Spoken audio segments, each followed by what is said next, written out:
होने के नाते आज आपके बीच में अपना समर्थन लेके आया हूं। साथियों, मैं आपको एक बात बतानी चाहूंगा।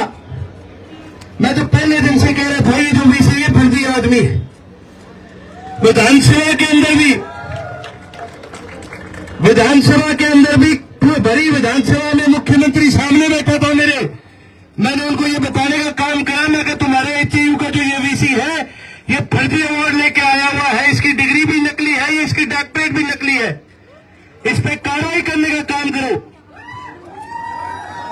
लेकिन बड़े ये दुख की बात है कि ये सरकार ऐसी थी गूंगी बहरी जिसने कहीं उसकी सुनवाई नहीं करी।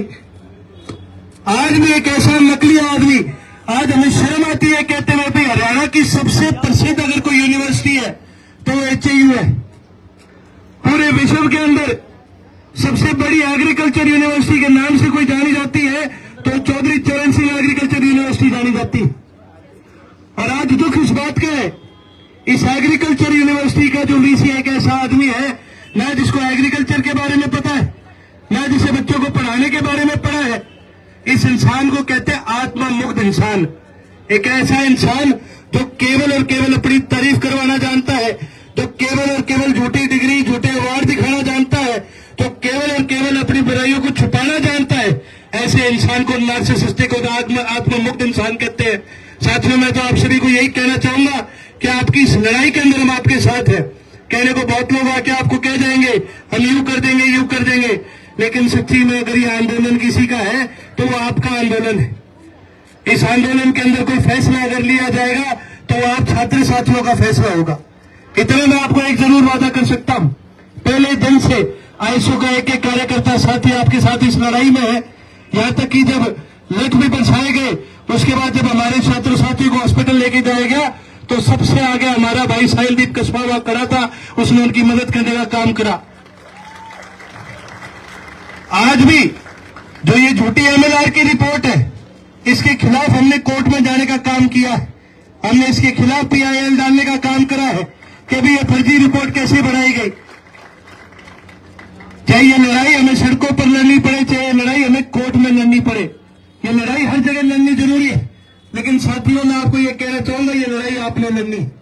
इस लड़ाई के अंदर आपको जितनी हमारी मदद चाहिए, जितना हमारा समर्थन चाहिए, जितना आईएसओ को एक एक कार्यकर्ता साथी के अंदर समर्थन है, हम आपके साथ हैं। और अगर ये वीसी खुद नंगे पांव चल करके यहीं पर आकर आपसे माफी नहीं मांगता तो इस आंदोलन को रुकने मत देना साथियों, इस आंदोलन को बढ़ाना है। और जिस दिन आप ये फैसला कर लोगे कि हम इस आंदोलन को बढ़ाने का काम करेंगे, हमें जब तक इंसाफ नहीं मिलता हम खाली चौधरी चरण सिंह यूनिवर्सिटी तक नहीं रुकेंगे, हम हरियाणा के एक एक यूनिवर्सिटी में जाने का काम करेंगे। तो उस दिन आईएसओ का एक एक छात्र साथी आपके साथ लग जाएगा, एक एक यूनिवर्सिटी में जाने के लिए, आपको इंसाफ दिलाने के लिए। जहां आप हमारी जिम्मेवारी लगाओगे हम आपके साथ खड़े मिलेंगे।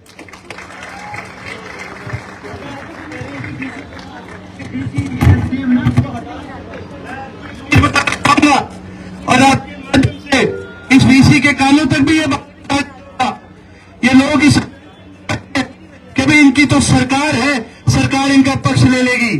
तो मैं आपके माध्यम से बताना चाहूंगा वीसी साहब जरा गौर से देख लियो, आने वाले टाइम में कोई इनमें से भी एसपी होगा, कोई इनमें से भी डीसी होगा, कोई मंत्री होगा। ये जो जिस कुर्सी पे तू बैठा है ये बहुत चिकनी कुर्सी है, कब इस पे से फिसल के तू गिर जाए, कब कोई और आगे बैठ जाए तो तुम्हें बेरा नहीं पड़ेगा।